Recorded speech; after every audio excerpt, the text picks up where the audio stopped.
Doesn't it feel so good to get just a top pick in the NBA draft and you get so excited about a player that could maybe turn your franchise around? Well, there's the other side of that. Some of these players end up being busts and some of them ended up being the biggest busts of all time. So for today's video, we are going to be ranking the biggest NBA busts, in my opinion, of the 21st century into a tier list. So we have a bunch of names here. There's going to be tiers of this bust. We're going to have S tier bust, which may just be one guy, maybe the biggest bust, in my opinion, of this century. And I do think in a way these are all busts, but some of them were due to injuries. And I think that's a little unfair to say that they ended up being busts because of their play style or their just ability to go out there and perform every night. Like always, you can let me know what you agree with or disagree with here down below. Let's just get into this. Adam Morrison is a good place to start, who was the 3rd overall pick in the 2006 NBA draft, right after Andrea Bargnani and LaMarcus Aldridge. Brandon Roy went a couple picks after. Rudy Gay was there as well. Adam Morrison spent 3 years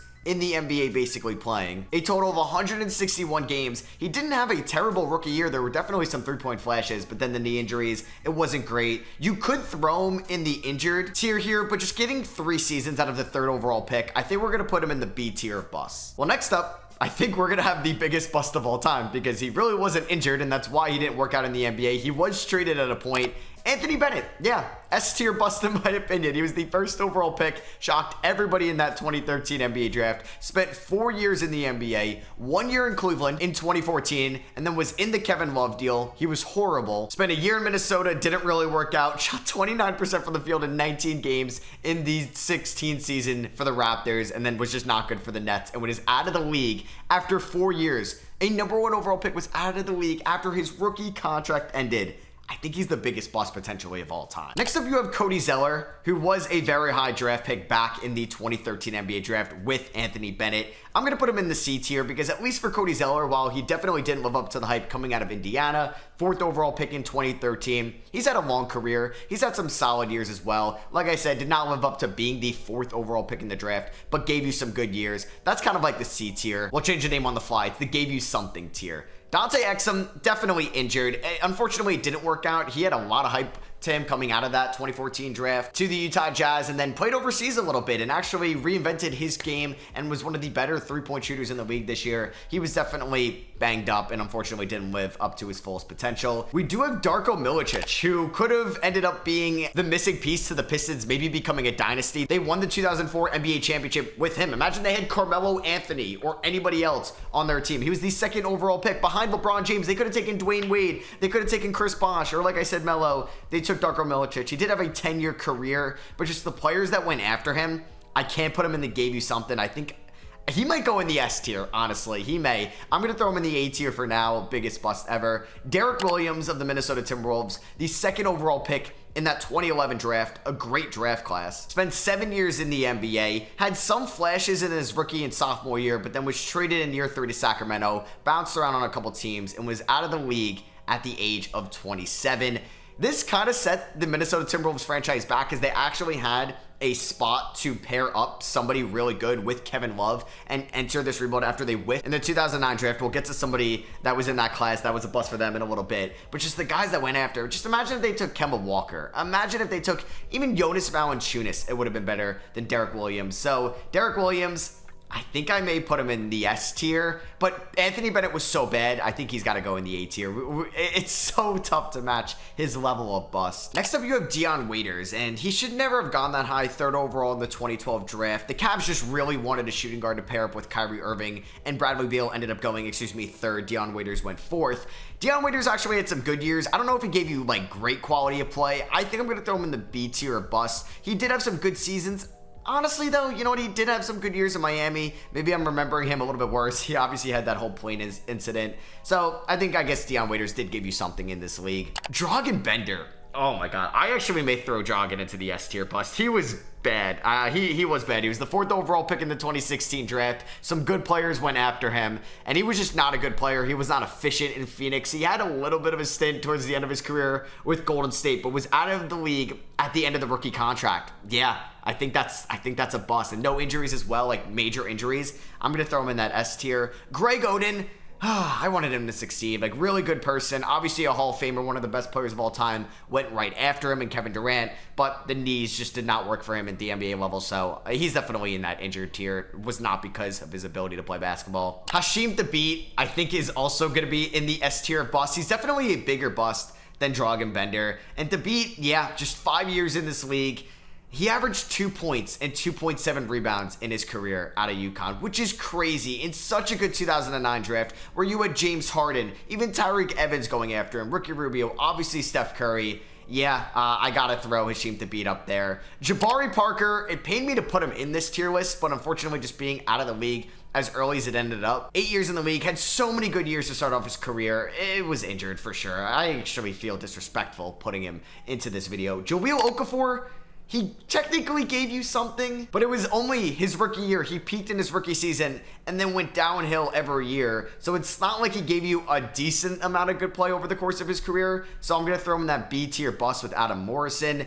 James Wiseman, man, I thought he could have been out of the league after this offseason. He signed a minimum contract with the Pacers. He could barely stay in the rotation on one of the worst teams of all time last year in the Detroit Pistons. But he had that knee injury and maybe it was never the same, but he had such a small sample size at Memphis. I may have to put him in the S tier bust just because LaMelo Ball went right after him. And I know the Warriors drafted him over need, or drafted need over best player available. Maybe I throw him in A. Maybe it's unfair because his career isn't over yet, so I'll throw him at the top of A right now. Jan Vesely, who spent 3 years in the NBA, averaged 3.5 points and 3.5 rebounds. This was right between the Bradley Beal and John Wall picks for the Washington Wizards. Could have really set up a big three. That's an A-tier bust. He was just horrible for where they drafted him in a good 2011 draft. Next up, you have Jarrett Culver. It's crazy. He was in the 2019 class, and his career may potentially be over. He didn't play at all last year. He was in the G League. I really liked his game coming out of Texas Tech. I think he's going to be an A-tier bust because he wasn't like a top pick in the draft, but it's crazy that he may be already out of the league. It's a shame Jay Williams like had that accident and could only play 1 year in the league, man. It is really sad. Like, he just played 1 year, and that was in the 2004 NBA season, or excuse me, 2003 NBA season. He was the pick right after Yao Ming. 1 year in the NBA is crazy, but obviously it was a freak thing. Yeah, we're not really going to rate him based off his basketball play. Next up, we have Johnny Flynn, and I think just because he was selected 1 pick ahead of Steph Curry, I gotta throw him in one of the biggest busts ever. Man, I mean, he was a 6th overall pick, so maybe I'll bump him down a tier, but just him being 1 pick ahead of Steph Curry and just playing 3 years in the NBA, that is quite unfortunate. So for Johnny Flynn, you know what, maybe I'm going to have him at the top of A, and I think I'm going to throw Dragan Bender down there. So we just have Hasheem Thabeet and Anthony Bennett. Josh Jackson, I think, could also be an A-tier bust, honestly. I think so. Being 1 pick ahead of De'Aaron Fox, 1 pick behind Jason Tatum, being out of the league as early as he did, could not put it on the court, and he had his issues off the court. I think he's an A-tier bust as well. And I think in this tier, I'm going to bump down Darko Milicic. Next up, I have Chris Dunn. I really just have him in here because he was picked ahead of some really good players and was even consideration to go like ahead of, or pretty much where Jaylen Brown was. He was the New England guy from Providence.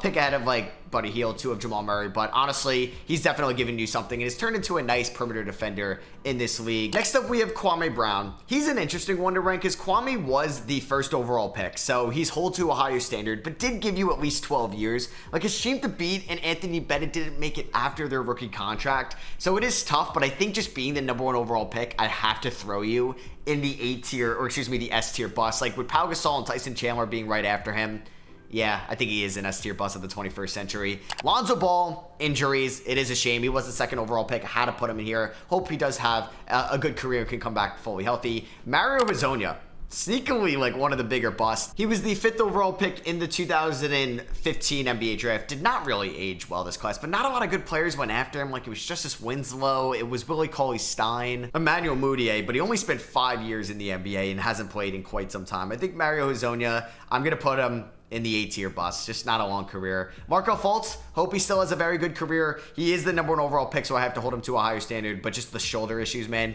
it is due to injuries. Michael Beasley, he at least gave you something. He was the 2nd overall pick in the 2008 draft, 1 pick after Derrick Rose, but did at least have some solid years. And like I said, at least gave you something. Michael Kidd-Gilchrist played 8 years in the NBA, and he was a good defender in the first couple years, and then his play really dropped off. He was 1 pick ahead of Bradley Beal in that 2012 draft. I'm going to throw him in the B tier bust. OJ Mayo ended up getting suspended, I believe for life, for the drug issues that he had. And he was the 3rd overall pick in the 2008 draft. He had some good years to start his career, but just that swap for Kevin Love on draft night. Yeah, like I'm sure Memphis would have liked to have that one back. Great move for Minnesota. I'm going to throw him in the B tier bust just because he gave at least some solid years, but I don't think he was as bad as anybody in A tier. We do have Thomas Robinson, who is one of the biggest busts, like, in a while, but he was the 5th overall pick. He ended up spending 5 years in the NBA on so many different teams. He was so bad, he was traded in his rookie season when he was averaging 4.8 points. I think just because he was the 5th overall pick, I'm going to throw him in A tier. If he was picked in the top 3, he would have been in S tier. Thon Maker, what a crazy ride that was. I'll throw him in the B tier bust just because he was selected 10th overall. Just lying about the age and all that stuff, super weird. And then you have Wesley Johnson, who was the 4th overall pick in the 2010 draft. Man, Syracuse had back-to-back busts with Johnny Flynn in 2009, Wesley Johnson in 2010. And I'm going to actually throw Wesley Johnson in that A tier bust. So this is going to be my biggest bust of the 21st century tier list. Let me know what you agree with or disagree with. I do think Anthony Bennett is the biggest bust of this century because unlike Kwame Brown, he was out of the league in 4 years, and maybe there was better players drafted after Kwame Brown, but at least he gave you something. Anthony Bennett was just so bad for so long. Hasheem Thabeet, he was the 2nd overall pick. You had James Harden selected right after him. Plenty of guys in A that I think you could bump up to S, or you could drop down to B. Let me know what you agree with or disagree with. Drop a thumbs up if you guys did enjoy, and let me know if you want to see maybe the other version of this, like maybe the most hyped up prospects we've had, or ranking the best draft picks of the 21st century. Let me know. Thank you all for watching. Love you guys, and I'll catch you on the next one. Peace.